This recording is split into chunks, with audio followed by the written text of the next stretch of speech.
would last 20 minutes or 2 or 3 hours, but that was literally 10 years ago. Yeah. Uh, Yeah. if there's been some since then, either they hadn't affected me, I hadn't heard about them. Not that I necessarily would hear about them. My So I full-time guess you employer could say, "Oh, yeah, uses, the stream's up." Sorry, go ahead. yeah, my full-time employer uses, Macs and Google Workspace, and we have no issues. It just Yeah. works. Yeah. Yep. All right, the stream is live on, the GFQ, Facebook page. Now it's copied, shared over to Kirk Harnack's Facebook page, and in just a minute, I will go share that elsewhere too. I'll share that over to TWiRT Facebook page, which I have to Yeah. change personas to make that happen.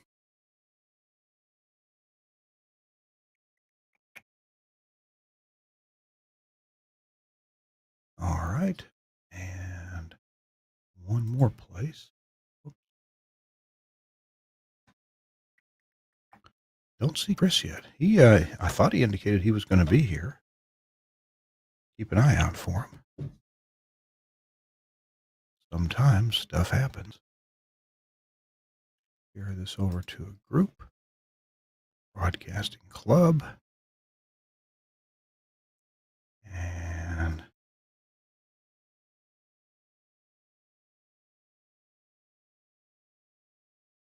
yeah, it's always confusing when people have more than one Facebook account. And I'll pick the wrong one. Yeah, that's the, Facebook account I had when I was a public information officer, and I developed, like, about 7,000, 8,000 followers, and it was just Mhm. too much. Even though I don't get political on Facebook, even though I'm very conservative in what I say on Facebook, I didn't wanna lose people looking at my pictures and the pictures of my grandkids, and I didn't wanna lose all the Yeah. content, so I just opened up another Facebook account. Yeah.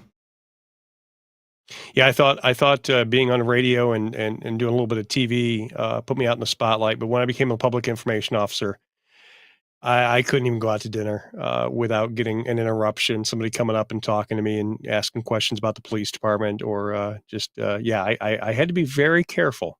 I could never have a bad meal. Wow. I can imagine. Wow.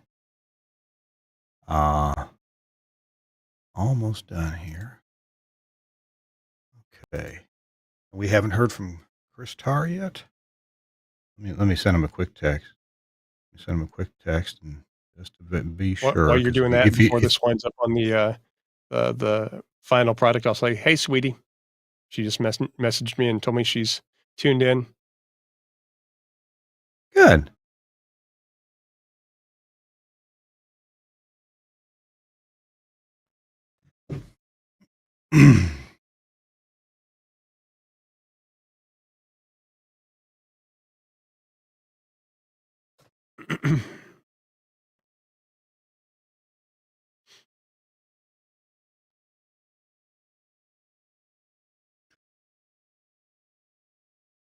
And it is live on the YouTube channel too. I just checked that, just Awesome. refreshed that page. Yeah, I saw it show up on your page, and I shared that out to a few folks. Actually, I'll do Okay. that, on another one. All right. Do I have all my notes here? Just about. It is top of the hour plus a minute. Well, no, it's top of the hour. One of my clocks is fast. It's not as bad as I thought. Well, my message is delivered to Chris, but no answer yet. Sometimes Chris gets, like a lot of us old folks, he gets sleepy in the afternoon. Then today's not his day off, but it's his day in the office. He's not out on the road. There's times when he slept through his alarm for the show. Oh, that's funny. Yeah. How many grandkids does he have? I didn't realize he was a grandfather. He's an awfully young-looking grandfather. Yeah, I don't know. He is just a little over 50, I think. Okay. I don't know. I'm 54 now with 3 grandkids. Somehow I have ended up with 14 grandkids. My my youngest daughter, who's a nurse, she is a baby factory. By golly, she's got 7 kids. and another one And has 3, so that's 10. Go ahead. hopefully she's watching right now and she heard that. I think she's heard me say it before. She's not too mad. She'll be like, "Come on, Dad." She actually is. She's one of she's and I praise her for it. She has a full-time job that she works at night, and she homeschools her 7 kids during the day. Oh, wow. Yeah, I don't know when she sleeps. Wow. And then I have another daughter who lives a more traditional life, and she has 3 kids. And in fact, they're staying at our house tonight. And then Oh, cool. they live in the Memphis area. And then my wife's her one daughter has 3 kids in Spain, and another daughter, adopted daughter, has 1 kid in the Dominican Republic. So that's 14 Wow. if my count is somewhat right. Okay, well, let's get started. It's Okay. hi everybody on the network. We're glad you're here. We're glad you've joined us. And we're getting ready to do This Week in Radio Tech. I can't believe it's episode 700. Wow. I know. We're I gonna had try this. so many 700 jokes ready, 700 club jokes ready, but I figured none of them were fit for broadcast. Well, it's a big show, Mark. So the pressure's on. So let's make it good. All right, let's. I need to bring up one more little thing here.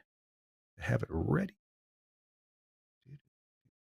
There we go. I had some copy in front of me. All right, good. All right. We got to be out here. Oh, we'll try to get out about 5 minutes after the top of the next hour. So about an hour and 2 minutes is how long we can go. And we'll start This Week in Radio Tech. Episode 700. We'll start it in 3, 2. Hello, welcome into This Week in Radio Tech, the show where we talk about everything from the microphone to that light bulb at the top of the tower. This week, we're going to spend a little bit more time on the microphone end of things, the studio end of things. I'm Kirk Harnack. I'm your host. I am here in the Telos Alliance studio in Nashville, Tennessee, also known as my office. So welcome in. Glad you're here. It is a beautiful summer day here in Nashville. Got to have lunch out on the deck today. A little bit warm, but we were under the umbrella shade, so it was okie dokie. So it's gorgeous here. It's beautiful across a lot of the country. Summertime, the time when we get a lot of outdoor things done, but some people are working indoors. And so I want to bring in my guest and introduce him to you. Mark Haycook is my guest. Mark, welcome in. It's great to see you. Thank you, sir. It is a pleasure to be on the show, especially episode number 700. No pressure, but we're going to make this a super good show. Yes. So, Mark, you've been through several careers in your life, as many of us folks have been, and we're here to talk mostly about the career and the studio facility that you have now. Give us a little taste, a little preview, wet our whistle for what we're going to be talking about for the next hour. Well, my studio could be a commercial for the Telos Alliance, for Broadcasters General Supply, and for Angry Audio. Everything in this studio came from those folks, and I am so delighted with the studio, the audio over IP, the live wire. I mean, it is phenomenal, and I have not a single complaint on this, my third studio, and according to my wife, the last studio I will ever make. But it's a great studio. I absolutely love it in here. Well, the good news is we've got pictures of the studio construction, and it may be the world's smallest Axia equipped studio. You think? Hey, I'm excited if that's the case. I want to somehow get that in the record books and get that noted because it is tiny. I do have the door behind me open. I don't have the door closed. I'm not worried about getting locked in here this time, but it's a little warm in here when it's 91 degrees out and I'm on the south side or the south side of the complex here, so it's beating down on the side here. You just to kind of set the stage, you live in kind of a resort area, don't you? I do. If you're familiar with the TV show Ozark, I live at the Lake of the Ozarks. Now, the show was not filmed here because at the time, Missouri did not offer tax credits to production companies. So they didn't shoot much of the show here, although they would come in every season at least once and spend a couple of weeks filming flyovers and filming scenes like the state capitol or scenes around town like the Bagnell Dam Strip. So there are parts of the show that are on it. Actually, the Lake of the Ozarks are on the show, including My home. They did at least a half a dozen different flyovers, and I know of 6 different episodes where our home is featured on the show. That's kind of cool watching TV. Say, hey, there's my house right there. That's got to be In fact, kind of interesting. we stopped an episode one time because so many people were asking. We stopped it. We backed it up, and my wife stood in front of the TV, and I took a picture of her pointing at our home, going right there. That is where we live. So quit asking. That's funny. Back when they had the TV show Nashville on ABC network, they shot, most of the places I didn't immediately recognize, but a few of them I did.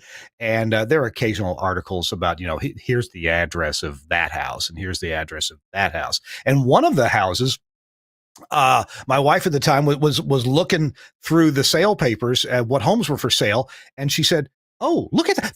That's the modern house that's on Nashville. That's where the girl moved to, and the football player, and that's that real swanky modern looking house. And I looked at the address. I said, "That's 4 blocks down the road. We can go look at that." So we did, and it was yeah. What? No, I was going to say when we get done with the show today, I will send you a home that's for sale. If you're looking, it is just a few blocks down from where I live. It's only $12 million. It's 8,000 square feet, 7 bedrooms, 7 bathrooms, infinity pool, sits right on the point of the lake. You got a great view of the channel. And it's like I say, it's only $12 million. If that's too much for you, the one just down the street from it is priced so much better at $8 million. Gosh. The Nashville home prices have just gone berserk, and Kid Rock's home has been in the news because it's like a mini version of a house. And I saw an aerial picture of it, and I looked at the aerial area. And wait a minute. I know those towers. I have flown my drone around those towers. Those are the TV towers on the northwest side of Nashville on I-24. One of them's owned by Ridgeland and Tower Company. And so I know exactly where that is. And then I've always heard that the singer, Steve Winwood, that he lives in my neighborhood. Turns out he does. It's literally 2 blocks down the street. I mean, and then up the street in a home that's probably in the $4 or $5 million range. It may be more. I'm sorry, Steve, if I'm insulting you, but looks to be about that. And then, oh gosh, there's another. I mean, they're everywhere. You can't hardly fling a cat without hitting some country music or rock artists home. Anyway, hey, Mark, we're going to continue with our show in just a minute. Our show is brought to you in part by our friends at Nautel. And Nautel has this really cool deal going. It's the HD Digital Radio Test Drive from Nautel. It's an offering intended to break down these barriers that keep many broadcasters from at least trying HD radio, getting their foot, and not just their foot wet, but jumping right in with it. HD radio transmission has the potential really now more than ever because of so many HD radios in cars these days. It has the potential to create critical presence in the car, on the dashboard, and help stations stay competitive with all those alternative media choices. It's based on Nautel's software-based AirChain technology. The digital radio test drive allows broadcasters to try HD radio transmission in your market for up to 6 months to unlock listeners and content and new revenue potential without needing to install and purchase $40,000 or $50,000 worth of the HD gear. Here's why. An easy, minimal cost option to turn on HD radio transmission. It lets you, again, test new revenue generating opportunities with your sales teams. You can obviously put new formats on there. You can try new formats. You can have temporary formats that are seasonal, maybe for upcoming football season or basketball season. You can turn on these extra channels. You can experiment with even new languages. You can see the impact on listener retention and engagement when album art or graphics are displayed on the auto dashboard.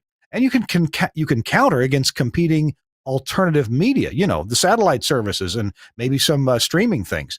Get real-world market data based on up to 6 months of trial time. And to get started, you need to lease or purchase a Nautel GV2 transmitter, or if you have a GV transmitter, you can upgrade that transmitter to a GV2. Check with your Nautel rep about that. You'll need an Xperi main station or equivalent license and a signed trial agreement with Nautel. And you need some content from 1 to 4 channels deliver via Livewire or AES67. And of course, your Axia dealer can certainly help you get the right pieces in place in place to make that happen. So check it out from Nautel, amongst all the other Nautel offerings, like the cool analog VX series of transmitters that they have and all the other good stuff that Nautel offers. Thanks a lot, Nautel. Appreciate very much you sponsoring This Week in Radio Tech. Find out who your favorite Nautel rep is. Maybe it's Jeff Welton. That's my rep, and probably Mark's as well for the middle part of the U.S. All right, This Week in Radio Tech is continuing here. Mark Haycook is our guest. Mark, if you don't mind, give us the elevator speech on who you are, and you've done a couple of interesting jobs in media, and you got started in radio really early, almost in handcuffs, right? Yes, like a lot of us, I started very early. I was 12 years old. I was bored in school, and I built a pirate radio station. Got myself into a little bit of trouble. Got grounded for the summer, and the next thing you know, the commercial station. This is in Mansfield, Ohio. WMAN in Mansfield was picking me up to do weekends, and then I rose up into the news department, and it just went from there. I was working in Columbus, Ohio, while I was still in high school, about 60 miles away. Driving down, doing overnights in Columbus while I was going to school during the day. Went from Columbus to various parts of the Midwest, wound up in Davenport, Iowa at a station in the Quad Cities, and became the program director at 19, and kind of got burned out at a young age. Didn't know what I wanted to do, and stumbled around for a few years. Became a police officer for the next 24 years, keeping my foot in radio at the same time, because law enforcement was a great stable career, but it didn't pay much money. Radio, on the other hand, still provided a source of income, but wasn't as stable. And you know, it was fun bouncing between radio and law enforcement, and then for a while, because I had the background in media, being the public information officer for a town just outside of Jefferson City for 6 years, and it was a lot of fun. But that's how I wound up where I'm at today, though, by doing all those different crazy things. And now, are you doing a lot of voiceover work? Is that right? I am. The studio is set up as we'll get to with some pictures here in a little bit. I've got my wonderful RE20 that I use for my daily radio show, but I've also got a Neumann that I've got set up in a different part of the small studio for strictly doing voiceover work. And I'm always trying to pick up more voiceover work out there. So if somebody's watching and they need a voice for some audio, hey, feel free to reach out to me. I really want to land an animation. I like doing character voices, and I'm working with somebody, and I'd really like to land an animation job at some point in the future. I won't belabor it or go into it deeply, but sometime I really want to do, and if I get the right guest, if I can find the right guest to work with me. When I was a kid, I did character voices when I was a teenager, and my purpose in doing them was not to be in cartoons. I had a speech impediment. I stuttered horribly. I couldn't say my freaking name or my address or my phone number. And if I did a character voice, I almost didn't stutter. And so for years, privately, I didn't do it so much. I did it privately to persuade my brain that I could talk without stuttering. Now, that's probably not why you do character voices. What's your favorite part about that? What intrigues you about being a character? It's the same thing with being on the radio. It allows you to be somebody else, especially when I was doing the law enforcement. You know, I've got to be the police officer, the very formal police officer. Especially, we talked about this before the show when I was a public information officer. I had to be so careful when I went out in public because everybody was looking at me. But being on the radio gives me a little bit of anonymity, especially by using a different name. And I get to have fun. I get to be creative. And the same thing with being a character voice. I get to be all those things that I can't be as a person. At least maybe I shouldn't be as a person. For about 20 years, I did part-time TV weather, and I'd be out in public with my then wife, and there were times when I wanted to misbehave a little bit. I was upset with somebody about something, and she would always remind me, people know who you are, and don't do that. You need to behave really nice. Just, don't honk at people in traffic. Just let them go, be nice to people, even if they're not nice to you, because it could come back to bite you. So, I got to admit, the one thing I liked was having what we call a slick top, having my unmarked car, especially if I was in town and somebody did something really stupid in front of me, turning on those red and blue lights and getting able to pull them over was fantastic feeling. Plenty of times I've wanted to do that, my golly. Because they just thought they were cutting off some F-150 pickup truck. They didn't realize there was a police officer behind them. So there were a few times I got to do that. The chief didn't like me doing that because it was an unmarked unit and I wasn't in uniform. So I had to be very selective of that. Yeah, But I did that a couple of times. One time wound up with a great arrest. That's a whole nother story. But yeah, it was fun having that slick top. So if somebody did something stupid in front of me, you know, I'll see I you know in what you mean. court. 'Cause, earlier this week, I was driving about 10 miles south of here, and a minivan in front of me was stopped at a light, and their side windows opened up, and bags of fast food crap just came out of the car on both sides. Litter in a built up area, and the car had no license plate. It had a car dealer, an out of state car dealer's name on it, but they had no registered license plate. That's just and I thought, well, when I got to my destination, just a couple of minutes away, I did call the non-emergency number. I said, look, this is probably not something you're going to pursue, but here's a description of the car. Here's what the license plate said on it. It's a car dealer in Alabama. I looked it up, and here's what this person did. I know you got better things to do, but I just wanted to get it off my chest and report this to you, because I know that if a police officer had been sitting where I was sitting, would have stopped him. Yep. I mean, if a police officer saw it, a police officer would have pulled him over and said, it's a good time to check you out, buddy. Yeah, yeah. And why don't you go back and pick up that stuff? And, why sit here and write you this little piece of paper? Why don't you go back and pick up all that stuff and put it back in your car? Yeah, yeah.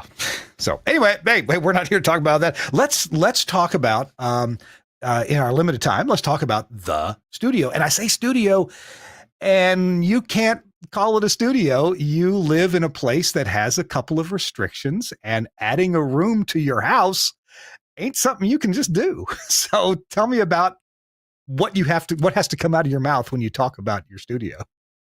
So, legally speaking, for my homeowners association, I have a piece of furniture that happens to have a full-size door on it that I can walk into and sit down. But it's a box. It's a small box. It is completely isolated in the room. So sound is not an issue most of the time. The door is a solid hardwood acoustic door. It's 2 layers of drywall on the inside, 2 layers of drywall on the outside. The only thing I didn't do with this studio, just because of space, was do offset studs. Otherwise, this studio is as quiet as anything you walk into in any modern broadcast facility. But for me, it's a piece of furniture, and it's what I refer to as my box. I'll tell the wife sometimes, "Hey, I'm heading into the box for a little bit and go do my thing." I'm thinking that the photo album I'm looking at is probably in the same order as what Suncast, our producer, is looking at. And Suncast, if you could start with the fourth picture, the one that shows a floor, just the beginning of this room, that would be awesome. We'll get to the first 3 pictures later. Or we could get there we go. Okay, we're going to buzz through some of these early pictures here. And Mark, tell us what we're looking at. This is not this is a piece of furniture. So. Yes, this is a piece of furniture. This is how it all started out. That is the floor that floats. And if they are able to jump to the next picture, we're going to see this is actually the top, what I have my flooring on, but this is the bottom. This is the bottom turned upside down. And those are carpet squares. And I did that so I'd be able to slide the box around on the hardwood floor. Now, once it's been built, it's quite heavy and it takes a couple of people to move around. But if we go back to the first picture, it's turned back upside down. And that's where, there we go. That's what I actually am sitting on right now, is that side right there. Gotcha. Okay. All right. Well, let's go on a couple pictures up the way here. We'll see the beginnings of it when I think, you got some framing going in here, or the sill. Yes, and to save weight this time, again, I didn't do the offset studs, and I did aluminum metal studs, and it worked out so much better. I think one of the pictures you took for the show here today shows my level.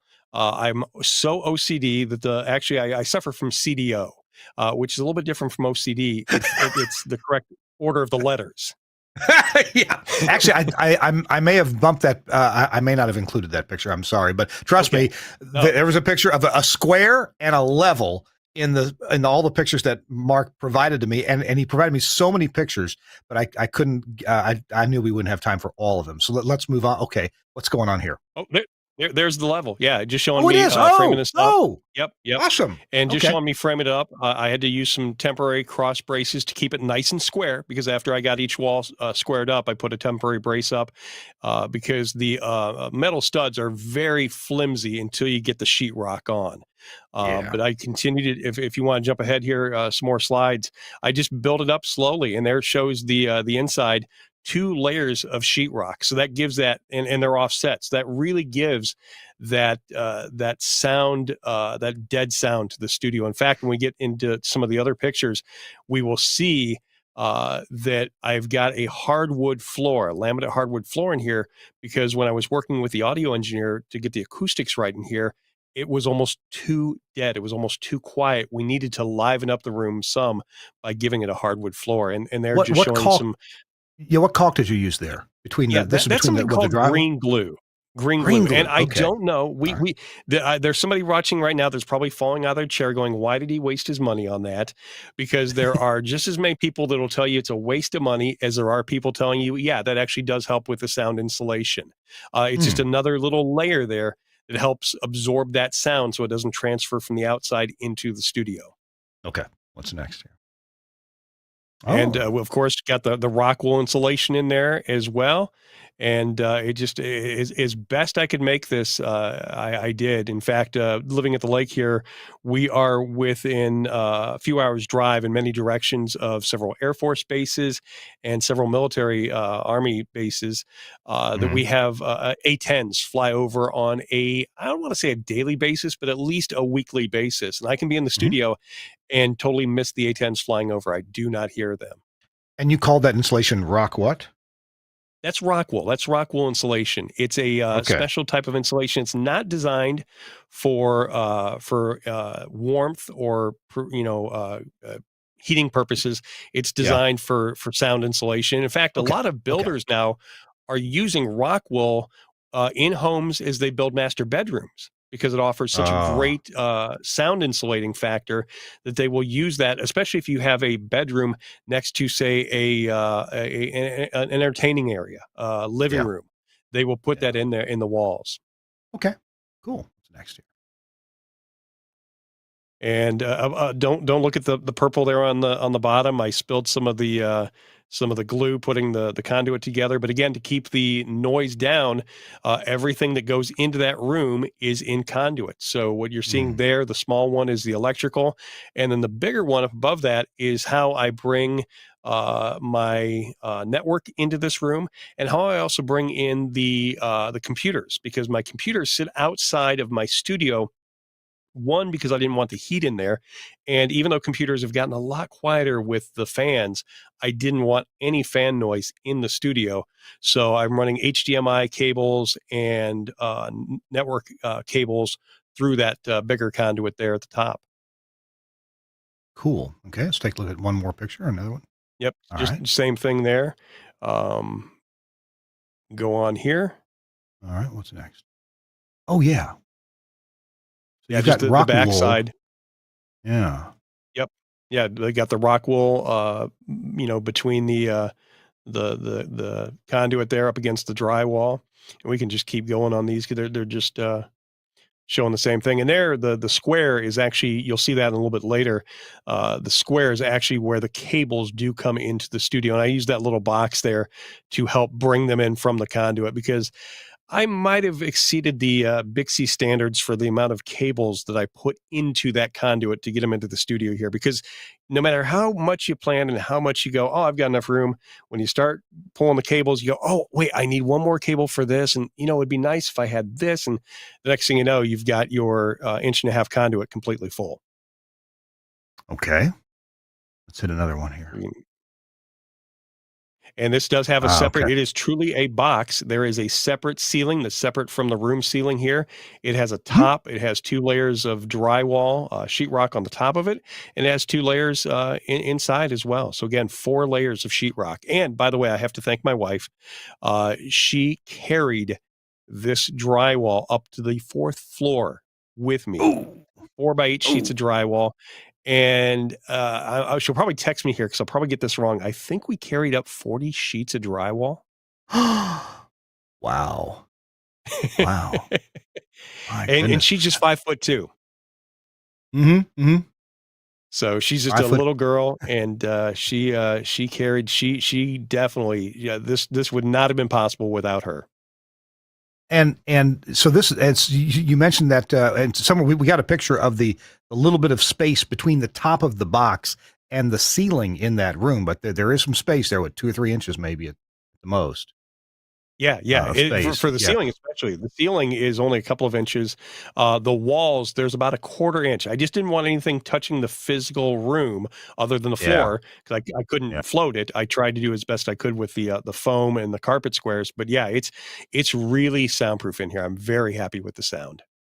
And we should point out, if we haven't already, you're in that room right now. So it's finished, it's I am. done. You've been Yes. producing all kinds of things from there, and you join us from this room, which is not very big. Do you ever get No, claustrophobic no. in there? I don't, other than the time I got locked in here, and I don't know if you need to take a break yet? That's a great stay tuned because All right. Ma- Mark got locked in his own studio, and can you imagine being locked inside a little? What's it, about 5 by 7, 5 feet by 7 foot room?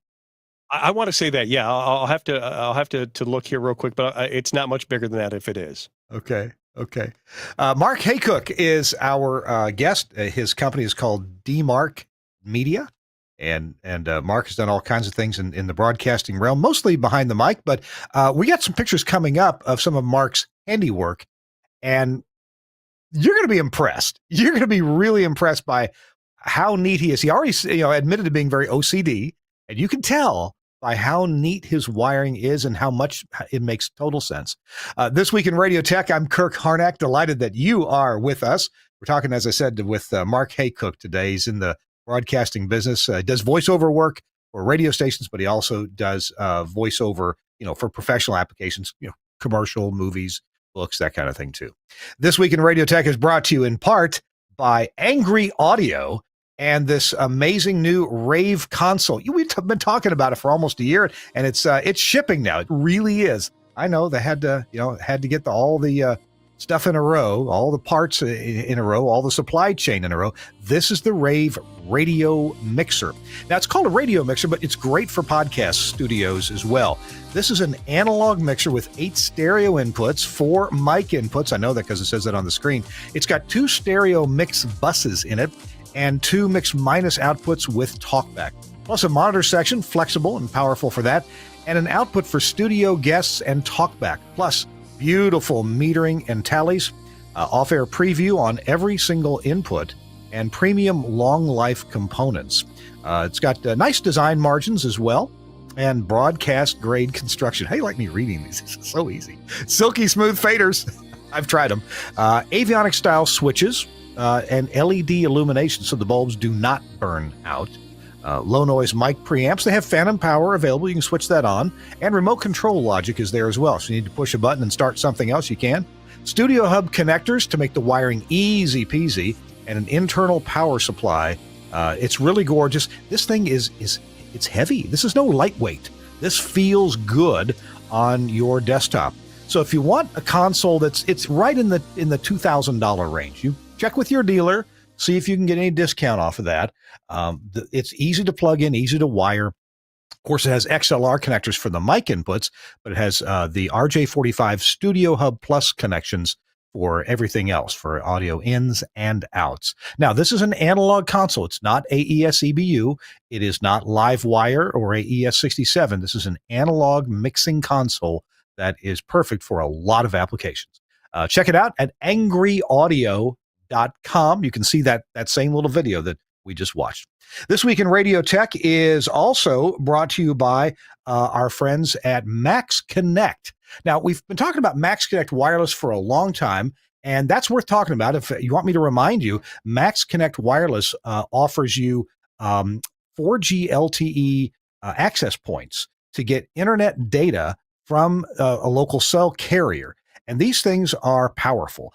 They're powerful not because they're a good box with a good radio, but they are also powerful because of what Max Connect has done for us in the broadcast industry. They've made arrangements with each of the major cell carriers to get a slice of spectrum, which includes a slice of data that's reserved. Now, this is not the first responder data. This is a step below that, but a big step above what the average Joe gets on the street or at the stadium or at the parade or at the car dealer. Max Connect gives you prioritized data and a static IP address. And those two things right there make it really worthwhile for you doing radio stuff like remote broadcasts, like remote controlling transmitter sites. We've used it. I've personally used it at a couple of transmitter sites where we either lost our internet connection or we didn't have it there yet, and we were supposed to. And we have gotten gotten people back on the air easily using Max Connect wireless services. And we had a station in Memphis, Tennessee, with that was on an IPSTL, and the big local carrier cable company failed for 4 days. They were gone, no data at all for 4 days. They had a big problem, and Max Connect saved the day. I drove the box down there. We hooked it up, and we were on the air in minutes. With service restored thanks to Max Connect Wireless. It stayed on the air for 4 days until the cable company got their act back together. And at my own transmitter site, we had a site, we needed internet, and the fiber guys had just not shown up yet. They were 6 weeks late. And we used Max Connect to get ourselves on the air and going and get all our stuff loaded on the automation systems. Cool as can be. Check it out, Max Connect. MaxConnect.com is the website. All right, Kirk Harnack here along with Mark Haycook. Mark is in the what I want to say Osage Beach, but you had a different name for your town, didn't you? No, well, Lake of the Ozarks is the region. Lake I of the actually Ozarks. am in Osage. Yeah, I'm in Osage Beach, and it's literally the heart of it. I'm at the 21-mile marker, the main channel, and I mean it's just thousands and thousands of people. And real quick on Max Connect, they do a Yeah. fabulous job here at the lake in a tourist area because you can imagine when the networks were designed here, they were designed for the 4,000 or 5,000 people that live in each town around the lake. Well, during the summer months, and especially on the weekends and the holidays, this area becomes the third largest metro in the state of Missouri, right behind St. Louis and Oh. Kansas City. There's that many people that come here. Oh, And if you're trying to do a wow. broadcast on a regular cellular carrier, you're not going to do it. You're not going to have the bandwidth to do it. Yeah. And Max Connect is great for that because they guarantee you that bandwidth. So just a little testimonial there for your sponsor. Wow, that's awesome. Good to hear. I mean, good to hear there's a solution out there for us broadcasters. So let's. Meant to ask you before we get to the story about locking the door. About what did that box cost you to build that piece of furniture? Because of my CDO, my OCD, I had to do things a couple of times, so I did waste a little bit of money.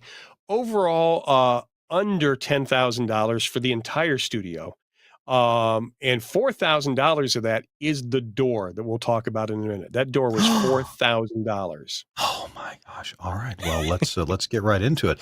That $4,000 door. This is a pre-hung door, and Yes. people in broadcasting. I mean, none of my radio stations have these expensive doors they seal nicely. They're pretty soundproof, very sound deadening. But I've been to plenty of stations that had them. I mean, some people just wouldn't build a station without having that kind of door. I've never had that luxury. Obviously, you were aware of this kind of door. Tell me how you did you make accommodation when you built the box, the room? What did you have to do to have it able to handle such a heavy door that I'm sure when it closes it, it gives a, you don't want the There there drywall there falling off when you close the door. no. There's a couple of really good stories here. The first story is the reason this is now my third studio. The first studio I built back in the early 2000s when I worked for what was then Clear Channel. I was one of the first people in the country to voice track for them from a home studio. You know, they'd started doing a lot of voice tracking, but they didn't have people doing it from home. And because of my IT background, I was one of the first ones that got set up doing that from home when I was working for KLOU in St. Louis. I got rid of that studio when I moved to the Lake of the Ozarks, and the studio I've got now was simply a chance meeting with one of the group owners. He owns about 10 stations here in Missouri. I happened to bump into him at either was it Best Buy or Home Depot? One of the chain stores. I was out buying some stuff for a remodeling project. Bumped into him and he's like, "Hey, I'd really love for you to do afternoons for me. Do you still have that studio? And this is right as COVID was starting, and he needed remote people. And I didn't have that studio anymore. So I built this new studio. And the second studio I ever built, the first version of the studio, was actually built in my loft area. It was built out of 2x4s, and I got it about 3/4 of the way done. Didn't even have the door upstairs yet, and we started seeing deflections in the floor because it was too heavy for the loft. Oh, So I actually had to tear down that studio, throw it out, and start over oh, again in one of our guest bedrooms on the main floor. oh, wow. Wow. All right. So that's where some of that that's where some of that money went. And again, a Suncast is very, standing by very with, understanding, yeah, and then yeah, very and that understanding was wife. before the door. Yeah. Yes, yes. Suncast has a door picture. He's going to start out with here. This is an edge shot of the door showing Yep. the hinge arrangement. So maybe you can take it from And that here. shows how thick it is there. I mean, those are 4 hinges, and those are hydraulic sealed hinges. When we get to the Mm, story about me being locked in here, that will become even okay. more of an issue. But we can go to the next picture there. You can see that door is about 3 inches thick. You can see in that Mhm. picture there on what would be on the left-hand side on the screen, I guess the right-hand side over by the TWiRT logo, there are actually 3 catches and 1 lock catch. So the when you close that door, it catches at the bottom, it catches in the middle like a normal door, and there's a catch up on top to pull that door in up against that seal. And then something really cool that I'm sure you've seen in other broadcast doors, when that door actually closes and when the hinges meet, there's a little channel that drops out of the bottom of that door to seal the gap at the bottom of the door up Oh, against the wow. hardwood floor. So there Oh, is wow. no, I mean, I can turn the AC up in here, full blast, and it will actually push out through the conduit. You will not hear anything, you will not feel anything come out from around the door seals because it is that tight. And you can see there, and while you were doing your commercial break there, I measured inside the studio here, and inside I am 5 foot by 7 foot. That is so 35 square feet inside the studio. So it is small. And if we want to jump forward here, I think we might have one more door picture. Oh, no, that's actually a Oh, ceiling picture. So this okay. was actually something I didn't plan, but I'm so happy with. I did, and we'll see these in other pictures here coming forward. I did clouds. I did sound clouds that hang from the ceiling to again help with the acoustics, help with the reverberation. And what it allowed me to do was bounce the can lights off the top of that sound cloud, so I have no direct lighting inside the studio. And you'll see that in one of the other pictures where it Oh, just okay. So looks like this is inside the box. We're looking at the top of the yes. sound cloud and the bottom of the ceiling. Yes. And you're looking at the Yep. space between the sound cloud and the ceiling. Okay, and that's Yeah. why the hooks are there, Yeah. holding the Yeah. sound cloud up. Okay, Those sound clouds are being held up by those hooks there that go up into the ceiling. perfect. All right, next. And there we go. There's There's there's the there you clouds get up it. there. Yeah. Yeah, yeah. There are the clouds, and you get to see that great reflection of the light. So there's no direct lighting. I love the mood lighting in here. It's a very calming room too because there is no direct light. It's very easy to do my recordings, and I'm actually on the radio every day. I do afternoons on a radio station here at the lake. Oh, It's a very relaxing room to be in, and you see the corner bass traps there. I mean, again, the room was so dead sounding that we had to put in a hard floor to get a little bit of reflection in the room. And you can see in the corner there too, down by the floor, where I'd cut a hole into the box there and put a rubber grommet on to pass the cables in that we'll see in some other slides. okay. There, yep, Here there's it's the about floor. finished. Yeah. Yep, there's the floor, and I've got and that is actually an air purifier in there, and I've Mhm. still got that in there. So when I'm not on the air, that air purifier is running. And of course, maybe getting older, there's my comfortable seat, my cooler. Nice. Let me think of okay. Here's all right. Yep. There's some more of my OCD-ness. Those are so the blue cables actually run up to my data closet up on the second floor here in our unit, and go into a patch panel up there and then go into the switch. But the six up on top there are actually data. Those are running to my network. The six on the bottom I'm using for the audio over I. Well, I'm sorry. Actually, I'm using those as analog connections into the audio engine, the Radius audio engine. Those are the what are the Angry Audio connections that they make to go from XLR into the 8 pin. Oh, Yeah, oh, the the studio hub. studio hub. Yeah, yeah. Yeah. Yep. Yep. The 8 pin connectors there. So and of course, my background also in telecommunications. I've got my service loop in there, so I can move things around if need be. I can actually, as we talked about, I can move the studio around on those carpet squares. Right, right. You can push it around if you need to a little bit. Okay. All right. What's next? So there's Now the here finished it's studio. equipped. Yep, yep. And again, it's a walking endorsement for the Telos Alliance, for all the great sponsors you have. Everything in there, except for, and I realized this when we see one of my old studio pictures. I think at the end, if we get a chance to get to that, the RE20 microphone that I'm Mm-hmm. actually using today. I realized I bought that microphone in 2003. Mm-hmm. Mm-hmm. 20 years So old. it Wow. is, yeah, it's 20 years old and still sounds great and still looks great, and it's the only piece of, hardware that, didn't come from, Broadcast General, Supply. And there's the other corner of the studio where I actually have my Neumann microphone. It still wasn't wired up at that point. You can see the straight end coming out there, the cable. I had just purchased it and gotten it installed, and, I like not having to make any changes to the microphone. That mic is completely raw. It goes straight into the console and then straight into my computer that I use to record. So the audio engineers, wherever I'm sending the audio to, they can sit there and they can tweak my voice however they want. I send them a completely raw, uncompressed, unchanged audio file.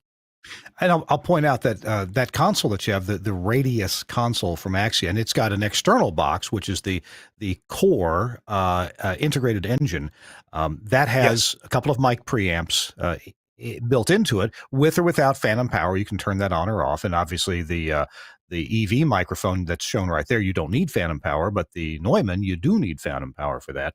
And then you've got mic processing available on every mic input on that console. It's built in the console, but you can also not use it. And I take it you're not using it for the Neumann and letting your customers do any processing that they want. Yep, yeah, the audio engineers I work with, I just send them the completely raw file, and they tweak it how they make me sound good. I love working with some of the best guys out there because they can even make my voice sound good, and I love it. And I'm not So sure. here we I'm have, not sure. There we go. Yeah, that I was just getting. I wasn't sure if we'd pass this picture. So yeah, I forgot it's called the core. You can see the core there. That's the one with the four lights. oh And yeah, I've down got the bottom my left. Okay. Yep.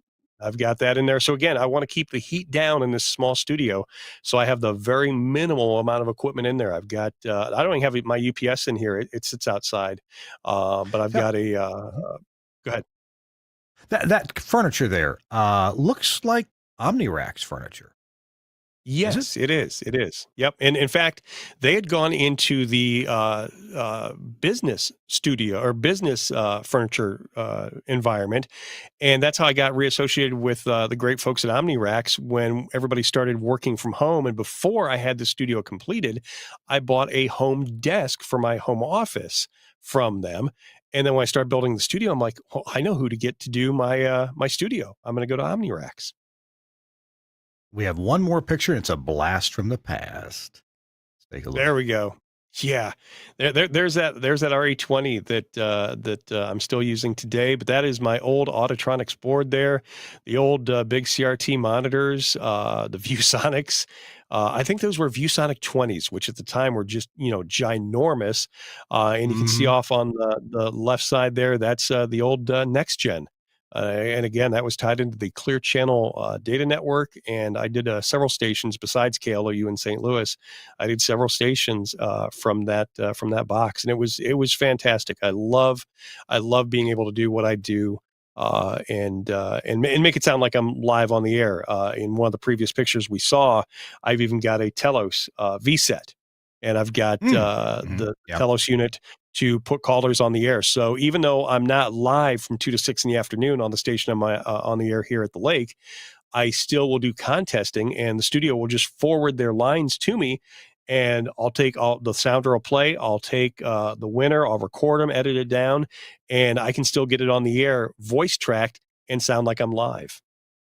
Let's talk about that console for 1 second, because you and I had a nice conversation about that during our pre-show prep. That's an Auditronics console made in Memphis, Tennessee, on at their facility. It's no longer there, on Old Getwell Road. Very nondescript building, because the owners of the building did not want it to be the subject of theft and break-ins. So they didn't, they didn't advertise the word tronics or electronics anywhere on the building. But it was nondescript, but they sure built a lot of consoles there. I installed a few of those different stations. Yeah, that console has a unique history to it. That's an Auditronics 210 there. It was one of the very first consoles I worked at when I got into the larger markets. I worked at WXGT 92X in Columbus, Ohio in 1986, and we had an Auditronics 210 that looked just like that. And then I picked this one up off of eBay back in the early 2000s. It came from a TV station. Where they'd kept really good care of it. And at the time, I was working for Clear Channel in St. Louis. I was actually doing my shows in St. Louis. I didn't have my home studio. And J.C. Hall, who is no longer with us, but he was a fantastic engineer in St. Louis. He spent most of his career just outside St. Louis in Belleville, Illinois. But at the time he was working for Clear Channel in St. Louis, I started talking to him about the board, and he's like, wow, I used to work for Auditronics. I'd love to help you put that studio together. Do you mind if I come over? And I'm like, if somebody's offering to help me, especially with those, sure. Is it Molex connections? Molex, you know what I'm talking about? Connections, yeah. Yes, Molex connections. Yeah, he had the tool to do all those. So I'm like, sure, come on over. He gets a look at that console, and he looks at it. He goes, hang on a second. And he had the notes with him. He built that console. That very console. From the serial number. Yes. So you know how some of those old school engineers are? They keep every note that they've ever written in their entire life. Oh, wow. And he had the notes from when he worked at Auditronics. He brought them with him along with some schematics, but he had the notes on that console when he built it.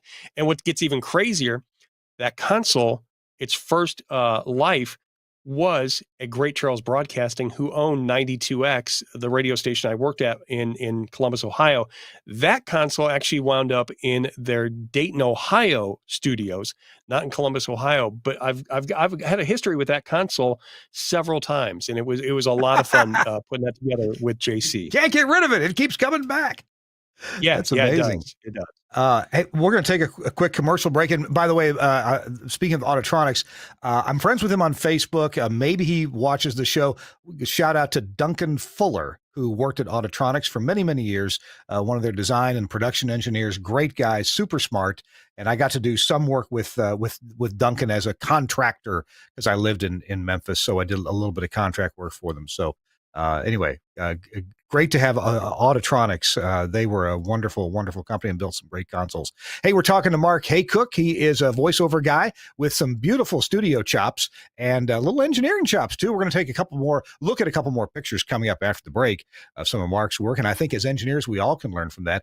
And something that crossed my mind, I know there are voiceover artists elsewhere across the country who are going to show this episode to their favorite engineering buddy and say, hey, I want that. Can you build me that in my home? So I'm sure that this is going to be an exemplar episode of This Week in Radio Tech. Glad to have Mark along to help us with that. I'm Kirk Harnack. Our show is brought to you in part by Broadcasters General Store and the really cool stuff that comes from Broadcast Tools. Let's take a look, if we might, at this product from Broadcast Tools, the IO Sentinel 4 G2. That's kind of a mouthful. What is the IO Sentinel 4 G2? Well, it's a web-based GPIO interface. Now, it's not exactly a full remote control like we're used to for transmitter sites, but it may very well fit the bill for what you need to do at your facility. You need to access it remotely. It's a robust, full-featured Ethernet-based data acquisition and remote control device. It has 4 optically isolated status inputs, and it has 4 programmable relays. The IO Sentinel 4 G2's 4 optically isolated status and logic inputs, those can be configured for wet or dry contact closure status or logic monitoring. The 4 1-amp relay outputs can be configured for on or off or pulsed or reboot operation. So there's lots of different modes you can make this thing do depending on what you need. It can be controlled and monitored locally or remotely by any IP network, including private networks and IP-based industrial control networks, and of course the public internet. You can operate it using a web browser or a web-enabled mobile device. I mean, you can bring it up on your cell phone and use it there. If you need to reboot something or hit an up or a down relay or get find out the status of something. You can also set up email notification that can alert up to 8 email or SMS type email addresses. And logging of system status along with the site ID can be emailed in time spans from once an hour to once a day. So lots of flexibility there in how you get notified about what's going on. Also, there are SNMP traps and set get to allow multiple units to be monitored and controlled with SNMP management software. Chris Tarr loves that. The IO Sentinel 4G2 can be paired with a second one to form an IP-based 4-channel bidirectional status relay extension cord. Hey, you could put these back to back, 1,000 miles apart if you want to, right? Over the public internet, and have them talk to each other. So you can give a contact closure at one end, have it come out the other end. Isn't that cool? There are times that can be very, very helpful. And I got to tell you, this is one of many, many, many things that Broadcast Tools makes. And what that implies is you need to do something at your transmitter site, your studio, remote control a couple things. Get your browser over to broadcasttools.com and check out the enormous array of products that they make, including this one, all kinds of silent sensors and distribution amps and AB selections, silent sense to go to a backup input, all that kind of stuff. And when you pick out the things that you want, the things that you need, go to Broadcaster's General Store to get your best price. It's bgs.cc. bgs.cc. Family owned and operated since 1979. You know how I know that? Says that right there on the website. And I was just talking to Hugh from BGS last week. What a great outfit. Just awesome people. And I think Mark Haycock would tell you too. That's where you need to buy your stuff, because that's where he's bought all his stuff. They have sharp pencils at BGS and smiling faces, good personalities, and you're just going to love them if you haven't tried them already. The website, bgs.cc. They're set up to take your phone calls at 352-622-7700. Thank you so much. Broadcast Tools, Don Wingett, and Broadcasters General Store. All right, Mark, we got a few minutes here before our last break. And Mark, I'm as always, I forgot to tell you until right now, at the end of the show, after our last break, we do a tip of the week. So, save your best advice for the end of the show, because I'm going to ask you for it. Mark, we got we got 3 more pictures to look at that are going to show off some of your OCD handiwork. What are we looking at here? Yeah, that's actually my network up on my second floor here in where we live, and that's a couple of Dell servers and my data rack. That Meraki network there, Meraki firewall, and I've got, because I'm doing so many things that I require a good internet. I've got my cable internet, and I also have a cellular backup as well.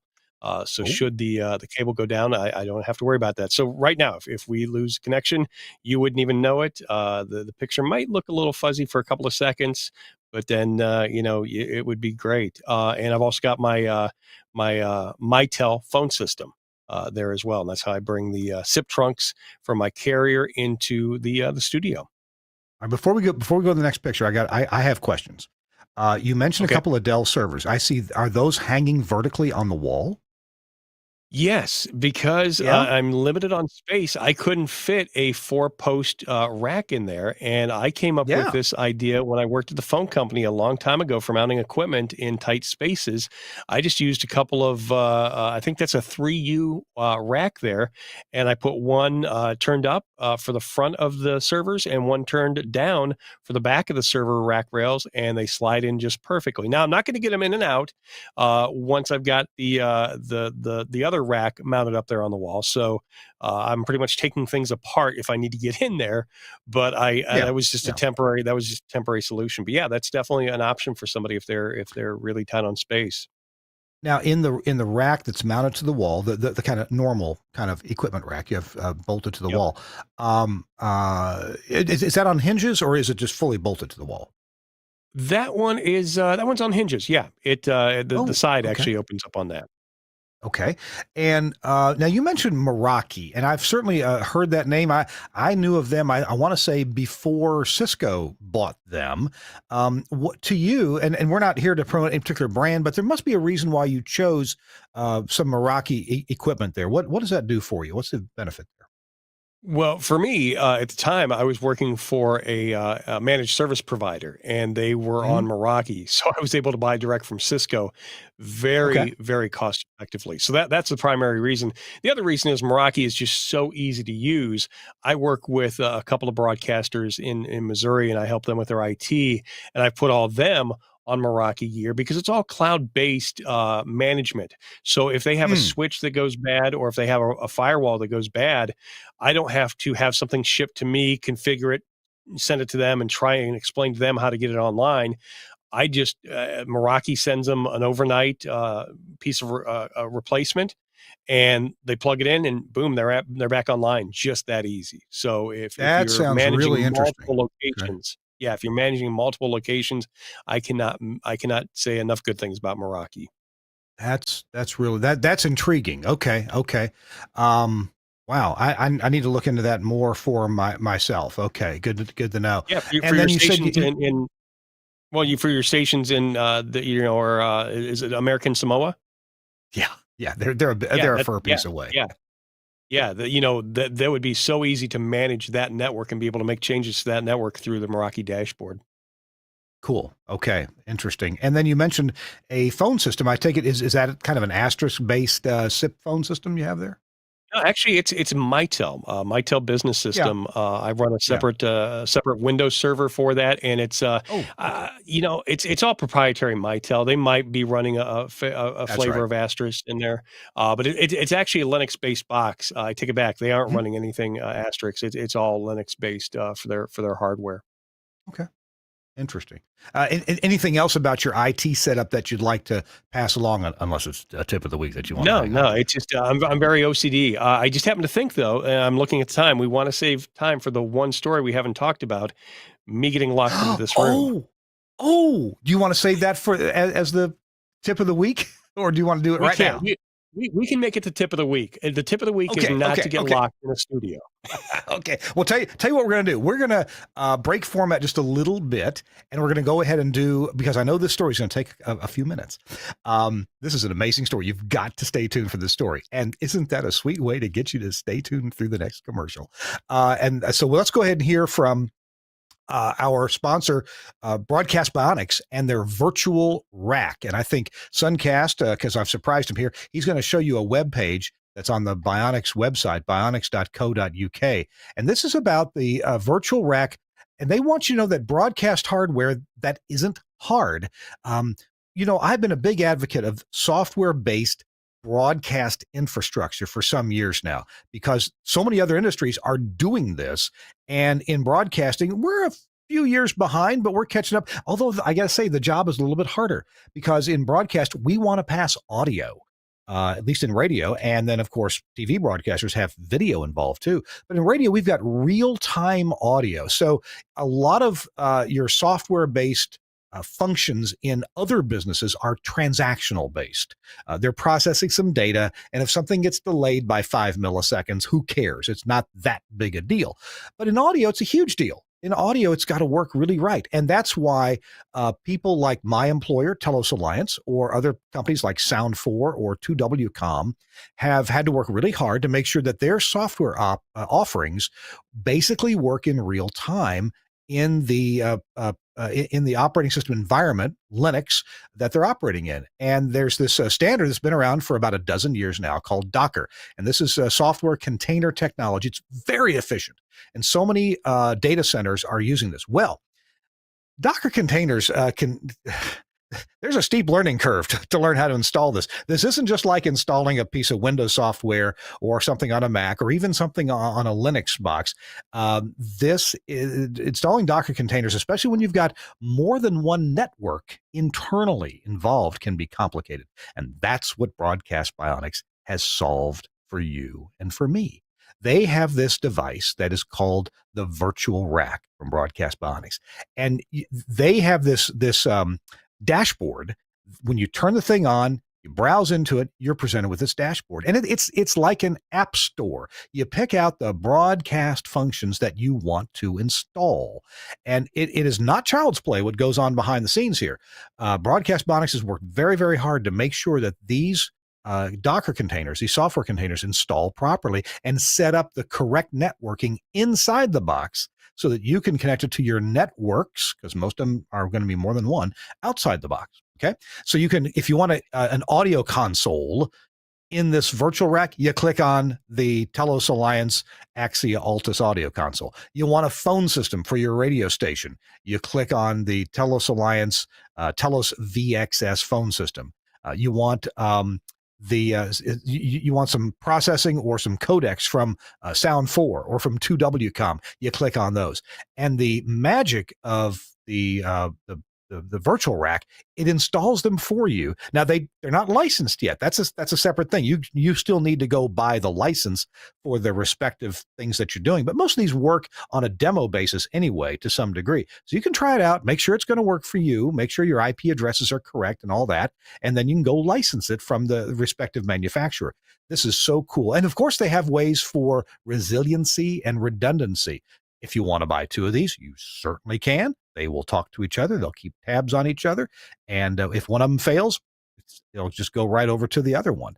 Broadcast Bionics has made this so simple and so easy. And listen, as a guy who works for Telos Alliance, I can tell you, this natively is not simple and easy. We have development guys and we have field application guys that install this software for customers. And Broadcast Bionics has made this easy. In fact, when our engineers at Telos Alliance saw this product from Broadcast Bionics and they got their hands on it, they played with, they went, oh my goodness, this is pretty cool. So check it out from Broadcast Bionics. You can get it from your favorite Broadcast Bionics dealer, no matter what country that you're in. Just check that out. Bionics.co.uk. All right, we're here with our final few minutes with Mark Haycock, and Mark's got a remarkable story. Kind of like locking himself in a bank vault. Mark, take it away, buddy. Well, I tell you what, I wanted to make episode 700 memorable because it's something we talked about during our pre-show discussion. You've never had a caller on this week in Radio Tech, correct? You've never had a phone call. Right. We've never taken phone calls. We've thought about it, and I'm just too lazy to get that set up, but maybe I should. Well, Michelle, are you there? I'm here. Okay, Kirk, are you able to hear her? Yes, absolutely. So I've added my wife onto the call. Hi. I'm going to turn her off because she's driving, but I'll bring her back here in a second because she can add to this. Yeah. Because so what happened? I had just gotten the studio built, just gotten the door installed. I wasn't even using the studio yet, and I wanted to go inside and see how quiet it was. Well, I closed the door. Yeah. And I closed the door. I couldn't. Well, you should be able to close the door, right? I mean, we all have radio studios. We close the door when we're done. When we're ready to leave, we open the door. Right. I couldn't get it open. And you saw the door. It's thick. It's, it's not going to get kicked open. They can't come in and take the hinges off. I was locked in the studio because the door mechanism had failed.